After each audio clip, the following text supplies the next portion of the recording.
जब देश का इंफ्रास्ट्रक्चर बढ़ता है ना, तो सिर्फ रोड्स नहीं बनते, अपॉर्चुनिटीज भी बनती हैं। इनविट की जो प्रोजेक्ट लाइफ होती है ना, 15-16 साल की होती है। अगर आप हर साल मिलने वाला डिविडेंड री इन्वेस्ट कर दो, अपने घर मत लेके जाओ, री इन्वेस्ट कर दो, तो कंपाउंडिंग का जादू शुरू हो जाता है। सरकार इस टोल के बदले, पैसे के बदले हमको क्या दे रही है? एक बार टोल बना, एक बार रास्ता बना दिया, फिर बार बार ये पैसे लेते रहती है। ऐसा क्यों? देखो भैया, अमूमन तौर पर एक जो ठीक ठाक हाईवे होता है, रोजाना लगभग 60,000 गाड़ियां इस पर दौड़ती है, और हर गाड़ी अगर टोल देती है ऑन एन एवरेज, आप मान लो 300 रुपए भी देती होगी लोअर साइड, तो एक दिन में इसी रोड पर 1.8 करोड़ गले में पहुंच जाता है, जमा हो जाता है। सुनकर हैरान हो रहे होगे ना, लेकिन बात यह सच है, और कई बार इससे ज्यादा भी होता है। अब महीने का अगर आप हिसाब लगाओगे तो करीब 54 करोड़ रुपए, साल का हिसाब लगाओगे तो 648 करोड़ रुपए। और ये मैं बात कर रहा हूं एक हाईवे की। भारत में ऐसे कितने हाईवे हैं? इंडिया में हजारों किलोमीटर के हाईवे बन चुके हैं। हर सेकंड कोई ना कोई गाड़ी, कोई ट्रक उस पर गुजरता है, हर सेकंड पैसे बनते हैं भैया। मतलब पैसा वहां हर रोज काम पर जाता है, कभी भी पैसा छुट्टी नहीं लेता। लेकिन क्यों सिर्फ सरकार या टोल प्लाजा बनाने वाली कंपनी ही कमाए? आप भी हिस्सा ले सकते हैं, हम भी ले सकते हैं, और इसके लिए हमको कोई करोड़ों की संपत्ति खर्च करने की जरूरत नहीं पड़ती। बहुत छोटा सा इन्वेस्टमेंट होता है जिसको करके इस ग्रोथ का हिस्सा हम बन सकते हैं। ये जो टोल की कमाई है, उस कमाई का एक ठीक ठाक हिस्सा हम भी ले सकते हैं। बस रास्ता समझना होगा। रास्ता क्या है? अब सोचो जरा, हर सुबह जब आप ऑफिस निकलते हो, हाईवे पर 90 रुपए टोल टैक्स वाला बोर्ड देखते हो, तो क्या कभी मन में यह आया कि भैया ये पैसा जाता कहां है? मतलब हम दे तो रहे हैं, सरकार ले तो रही है, बट सरकार इस टोल के बदले, पैसे के बदले हमको क्या दे रही है? एक बार टोल बना, एक बार रास्ता बना दिया, फिर बार बार ये पैसे लेते रहती है। ऐसा क्यों? अगर मैं आपको यह कहूं कि अब वो टोल टैक्स वाला पैसा आपकी जेब में वापस आएगा। हाँ, जो शुरुआत में मैंने कहा, आपको लगेगा सागर सर क्या मजाक कर रहे हैं, ऐसा थोड़ी होता है यार। अरे नहीं भैया, अब मजाक नहीं, पूरा इन्वेस्टमेंट लॉजिक लेकर के आया हूं आपके लिए। वो भी एक ऐसा जो देश के ग्रोथ के साथ आपकी वेल्थ को भी हाईवे की स्पीड जैसा दौड़ा देगा। अब समझो ध्यान से, 2019 में सरकार ने एक बड़ा वादा किया था, देश का इंफ्रास्ट्रक्चर मॉडर्न बनाएंगे, सड़कें बनाएंगे, रेलवे, बिजली, पुल, ये सब चमका देंगे भैया। अब देखो, बाकी प्रोमिसेस का तो मुझे पता नहीं, लेकिन इस वाले प्रॉमिस ने, सरकार ने, हाईवे वाले की बात करूं, सरकार ने काम तो किया भैया। देखो, ये कोई हम चापलूसी वाला वीडियो नहीं कर रहे, हम बात कर रहे हैं हमारी और आपकी कमाई कैसे हो टोल की। अब आगे बताऊंगा, डिटेल में समझना। देखो जरा डेटा पहले आपको बताता हूं। 2019-20 में इंफ्रा में सरकार ने खर्च किया करीब 3.3 लाख करोड़। 2025-26 में सरकार ने खर्च किए लगभग 11 लाख करोड़ से ज्यादा। मतलब 3 गुना की बढ़ोतरी हो गई है भैया, और जीडीपी के करीब ये 3.5% हिस्सा है। सिर्फ इंफ्रास्ट्रक्चर में इतना पैसा लगाया जा रहा है।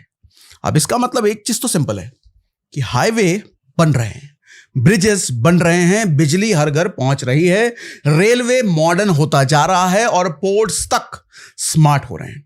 मतलब देश लिटरली अंडर कंस्ट्रक्शन वाले मोड में है इस वक्त। लगातार कंस्ट्रक्शन चल रहा है भैया।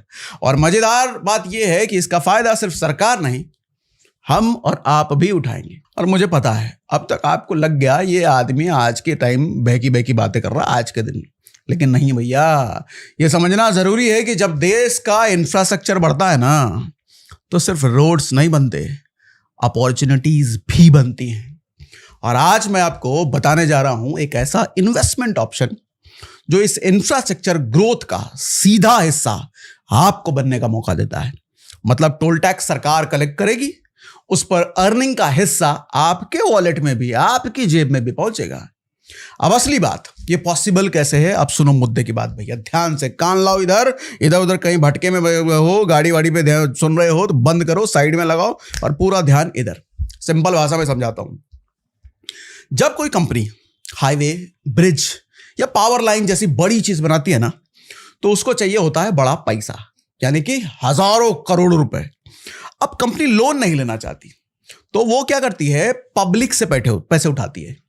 उसी प्रोसेस में बनता है InvIT, INVIT, infrastructure investment trust. मतलब आसान भाषा में समझाया जाए तो इन्विट एक म्यूचुअल फंड जैसा होता है। बस म्यूचुअल फंड क्या करता है, कंपनीज में इन्वेस्ट करता है, और ये इन्विट रियल प्रोजेक्ट्स में इन्वेस्ट करता है। जैसे कि रोड्स में इन्वेस्ट करेगा, ये पावर ग्रिड्स में करेगा, ट्रांसमिशन लाइंस में करेगा, टोल्स में करेगा। अब आप सोच रहे होंगे कि अरे भैया कहीं स्कैम तो नहीं है, कुछ नया फ्रॉड तो नहीं आएगा भैया, सहारा हमारा बहुत लोग पैसे लेके भाग गए हमारे, ये भी पैसा लाके भागने वाला कोई धंधा नहीं है। ना ना ना ना, शांति रखो, सुनो पूरी बात। देखो ये जो इन्विट है ना, ये सेबी के अंडर रेगुलेटेड इंस्ट्रूमेंट है। मतलब जो भी कंपनी इन्विट लॉन्च करती है उसे सेबी के सारे नियम फॉलो करने पड़ते हैं। इसलिए ये कोई फ्लाई बाय नाइट स्कीम नहीं है। मतलब रातों रात हवा हो जाए ऐसा कोई स्कीम नहीं है। ये दिन में डालो रात को करोड़पति निकालो ऐसा नहीं है, आलू डालो सोना निकालो वाला स्कीम नहीं है ये, बल्कि लेजिट है, ट्रांसपेरेंट है और ऑडिटेड इन्वेस्टमेंट रूट है भैया। चलो कुछ नाम सुनो जिस पर आप भरोसा कर सकते हो, लेकिन आपके एनालिसिस के बाद कुछ लिस्ट में बताता हूं। जैसे है IRB इन्विट, ये क्या करते हैं, ये टोल रोड्स प्रोजेक्ट संभालते हैं, उस पे काम करते हैं, वो बनाते हैं। दूसरा है पावर ग्रिड इन्विट, ये क्या करते हैं, ये पावर ट्रांसमिशन हैंडल करते हैं। तीसरा है NHAI इन्विट, ये क्या करते हैं, नेशनल हाईवेज के प्रोजेक्ट संभालते हैं ये। चौथा है इंडीग्रिड इन्विट, ये क्या करते हैं, इलेक्ट्रिसिटी ट्रांसमिशन नेटवर्क बनाते हैं। अब ये समझिए कि अर्निंग कैसे होगी अपनी भैया। देखो जब आप इन्विट में पैसा लगाते हो ना, कैसे लगाएंगे इन्विट में पैसा, आऊंगा लास्ट में, आऊंगा उस पर, पहले ये समझो तो सही कॉन्सेप्ट। देखो जब आप इन्वेस्ट में पैसा लगाते हो ना, तो वो पैसा जाता है रोड्स पर, पावर लाइंस पर और टावर्स को मेंटेन करने में।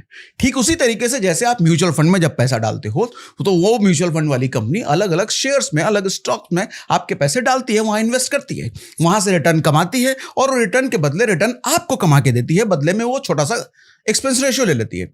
ठीक उसी तरीके से जब आप इन्विट में पैसा डालते हो तो वो इन्विट इन प्रोजेक्ट्स में इन्वेस्ट करती है, वहां से कमाती है और वो कमाई आपको शेयर करती है।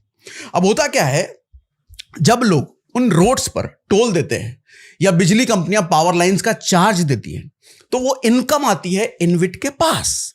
फिर इन्विट उस इनकम का 90% हिस्सा इन्वेस्टर्स को डिविडेंड के रूप में बांट देता है, जिसको कई बार डिस्ट्रीब्यूशन यील्ड भी हम कह देते हैं।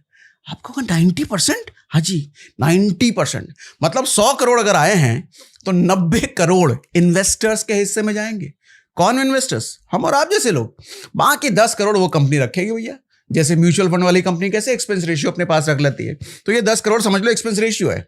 10 करोड़ मतलब एग्जांपल 10%। और ये कोई ऑप्शनल जेन्युइनिटी नहीं है, मतलब ऐसा नहीं है कि कोई कंपनी हम पर एहसान कर रही है भैया, ऐसा कुछ नहीं है। सेबी का कानूनी रूल है ये।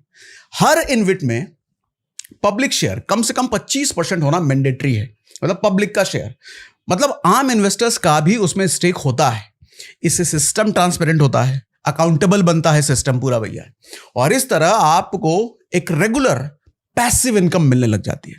जैसे फ्लैट से रेंट आता है ना, वैसे इन्विट से डिविडेंड रेंट आता है। चलो अब नंबर्स के जरिए कुछ आपको समझाता हूं। मान लो आपने 1 लाख रुपए इन्विट में इन्वेस्ट किए, मान लो इंडीग्रिड इन्विट में किए, मान लिया। ये 2017 से लिस्टेड है। अब एक की मैं बात कर रहा हूं, बाकी आपको जिसमें इन्वेस्ट करना हो अपनी एनालिसिस करके करना, मैं एग्जांपल के जरिए बता रहा हूं। अब ये जो इन्विट की मैं बात कर रहा हूं ये 2017 से लिस्टेड है, और पिछले साल यानी कि फाइनेंशियल ईयर 23-24 में इसने 15.60 रुपए पर यूनिट पे आउट अपने इन्वेस्टर्स को दिया। उस टाइम 1 यूनिट का प्राइस था 140 रुपए, तो 1 लाख में मिले लगभग 714 यूनिट। अब 15.60 इंटू 714 इक्वल टू 11,138, मतलब आपको साल में 11,000 रुपए से ज्यादा की इनकम मिली भैया, यानी कि 11% रिटर्न के आसपास मिला। जहां इस साल निफ्टी ने 0% रिटर्न दिया, कई बार माइनस में भी दिया, यहां 11% रिटर्न।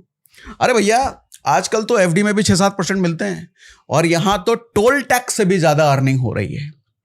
11,000 का तो मुझे लगता है टोल टैक्स भी हो सकता है ना दिया आपने, जो कमा लिया। अब सुनो मास्टर स्ट्रोक। अरे ये सागर सर की क्लास में बैठे हो तो फायदा नॉर्मल से तो ज्यादा ही होना चाहिए ना। इन्विट की जो प्रोजेक्ट लाइफ होती है ना 15-16 साल की होती है। अगर आप हर साल मिलने वाला डिविडेंड री इन्वेस्ट कर दो, अपने घर मत लेके जाओ, री इन्वेस्ट कर दो, तो कंपाउंडिंग का जादू शुरू हो जाता है। ये रंग दिखाने लग जाता है कंपाउंडिंग। और आपको पता है कंपाउंडिंग को कौन सा वाला अजूबा कहते हैं? 8वां। कैसे? अब पहला साल 1 लाख रुपए से आपको 11,000 रुपए मिले। आपने इस पैसे को क्या किया? फिर से री इन्वेस्ट कर दिया, यानी कि एक्स्ट्रा 79 यूनिट्स खरीद लिए। एक्स्ट्रा 79 यूनिट्स कैसे? अभी थोड़ी देर पहले कैलकुलेशन बताया ना, वैसे। अब टोटल यूनिट आपके पास कितना हो गया? 794 यूनिट हो गए।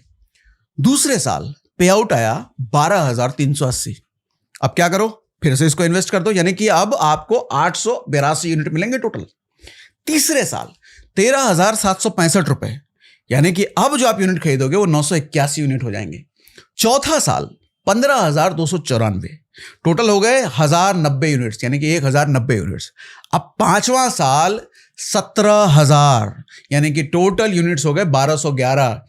अब पांचवें साल जब प्राइस 140 रुपए पर यूनिट पर है, तो ये ध्यान से समझिएगा, टोटल वैल्यू हो गई है 1.69 लाख। मतलब 1 लाख रुपए डाला था और री इन्वेस्ट करते करते ये बन गया 5 साल में 1.69 लाख, मतलब 1.25 लाख रुपए, और वो भी बिना नया पैसा लगाए, उसी 1 लाख की वजह से। बस जो इनकम मिली है उसे आप फिर से प्लान करते रहो, क्योंकि कंपाउंडिंग का फंडा देखो भैया सिंपल है, इंटरेस्ट पे इंटरेस्ट लगता है और समय आपका सबसे बड़ा इन्वेस्टर्स बन जाता है ना? मजेदार चीज। आज से पहले बताया किसी ने आपको? बताइएगा कमेंट बॉक्स में। ये तो पता ही नहीं था, आज से पहले बताया नहीं किसी ने। अब सवाल ये है कि इन्विट में इन्वेस्ट कैसे किया जाए। बहुत देर पहले से आपके मन में आ गया होगा, तो बता देता हूं। मतलब ये जो रोड्स की हम बात कर रहे हैं, पावर लाइंस की बात कर रहे हैं, पैसा लगाना कैसे भैया? कैसे लगेगा पैसा? तो देखो भैया, बिल्कुल वैसे ही पैसा लगता है जैसे आप शेयर खरीदते हो, जैसे आप म्यूचुअल फंड में पैसा डालते हो, वैसे ही इन्विट भी स्टॉक एक्सचेंज पर लिस्टेड होते हैं। मतलब ये पब्लिकली ट्रेड होते हैं। आपके पास जो भी डीमैट अकाउंट हो, और अगर नहीं हो तो हर वीडियो के नीचे डिस्क्रिप्शन में हम डीमैट अकाउंट का लिंक दे करके रखते हैं, खुलवा लेना, इन्वेस्टमेंट कर सकते हो। उस डीमैट अकाउंट से इजीली आप खरीद सकते हो, बेच सकते हो, just like any other stocks. फिर आता है दूसरा ऑप्शन। अगर कोई नया इन्विट मार्केट में लॉन्च हो रहा है तो आईपीओ के थ्रू भी अप्लाई किया जा सकता है, बिल्कुल वैसे ही जैसे म्यूचुअल फंड का एनएफओ आता है, न्यू फंड ऑफर। अब भाई साहब, हर इन्वेस्टमेंट में एक चीज आपको क्लियर कर दूं, रिस्क होता है। हर जगह हरा हरा ना देखना आप, कई जगहों पे लाल भी होता है। इन्विट में भी कुछ है, जैसे टोल कलेक्शन फ्लक्चुएट हो सकता है, प्रोजेक्ट डिले हो सकता है, या इंटरेस्ट रेट चेंज हो सकते हैं। इन सब चीजों से आपके रिटर्न्स इंपैक्ट हो सकते हैं। पर सबसे बड़ी बात यह है कि ये एसेट बैक्ड है, मतलब इसके पीछे रियल हाईवे होते हैं, रियल ब्रिज होता है, रियल पावर ग्रिड खड़ी होती है। तो ये कोई हवा में बनने वाले प्रोमिसेस नहीं है, ये तो समझ आ गया होगा आपको। देखो भैया, जब देश बन रहा है ना, आपको सिर्फ ऑडियंस की तरह, स्टेडियम में जैसे ऑडियंस बैठते हैं ना, सिर्फ ताली बजाते हैं, तो मुझे नहीं लगता कि जब देश बन रहा है, जब देश अंडर कंस्ट्रक्शन है, तो बैठ के आपको ताली बजाना नहीं है। स्टेक होल्डर बनिए भैया। जब सड़कें बन रही हैं तो आप भी सोचिए किसी रोड के एक हिस्से पर आपका खुद का ओनरशिप हो। मतलब देश के डेवलपमेंट के साथ साथ आप अपनी वेल्थ भी ग्रो करो। तो अगली बार जब आप टोल का कोई बूथ पे रुको ना, 90 रुपए जो टोल टैक्स लिखा होता है, वो देख के गुस्सा ना होना, ये दिमाग लगाना, ये सोचना कि अरे अरे यार, ये 90 रुपए का थोड़ा हिस्सा मेरी जेब में भी कैसे घूम के आए, ये दिमाग लगाओ। ना समझ में आए तो ये वीडियो पूरा देख लेना। और टोल पर जितने लोग आपके जानने वाले गुस्सा निकालने वाले हैं, इतना हर रोज टोल देना पड़ता है, वीडियो उनको भेज दो, शांति मिल जाएगी। पता चल जाएगा ये जो टोल दूसरों को जा रहा है, इसका बड़ा हिस्सा अपनी जेब में भी आ सकता है ना? बड़ी राहत वाली सांस। टोल से सरकार इतना कमा रही है, अब हम भी कमाएंगे भैया, और आप भी कमाएंगे। ठीक है, डीमैट अकाउंट चाहिए, बस खुलवा लेना, ना खुलवाया तो होगा तो उससे कर लेना। बताना मुझे, मजेदार है ना बात ये।